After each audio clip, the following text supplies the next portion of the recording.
Hi friends, welcome to my channel. Nishi, Vaijayanti, Yuvraj, కాచీలతో ఆనందంగా ఇలా చెప్తూ ఉంటుంది. రేపు నన్ను సీఈఓగా అపాయింట్ చేయబోతున్నారు అని నిషి చెప్తుండగా వైజయంతి, కాచి, యువరాజ్ సంబరపడిపోతూ ఉంటారు. మరోవైపు కౌశికి జగదాత్రితో ఇలా అంటూ ఉంటుంది. కంపెనీ అసమర్థుల చేతికి వెళ్ళకూడదు దాత్రి. అలా జరిగితే ఇన్నాళ్ళుగా నేను పడ్డ కష్టం వృధా అవుతుంది అని కౌశికి దాత్రితో అంటూ ఉంటుంది. ఇంకా నిషి వైజయంతి, యువరాజ్, కాచీలతో ఇలా అంటూ ఉంటుంది. కళలో కూడా జరుగుతాయి అనుకోనివి, కళలు కననివి చాలా జరుగుతాయి అని నిషి అంటూ ఉంటుంది.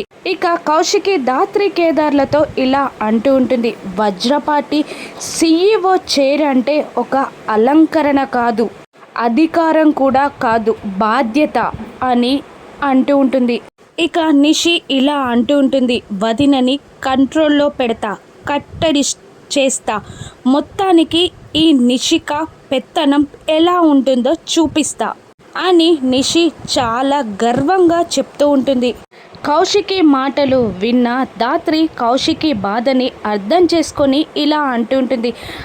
ఆ చైర్లో ఇంకెవరు కూర్చోనివ్వను అని దాత్రి అంటూ ఉంటుంది. ఇక నిషి సీఈఓ కాకుండా ఆపడానికి జగదాత్రి ఏం చేయనుంది? జగదాత్రి సక్సెస్ అవుతుందా? నిషి సీఈఓ అవుతుందా? రానున్న ఎపిసోడ్స్లో చూద్దాం. Thank you for watching.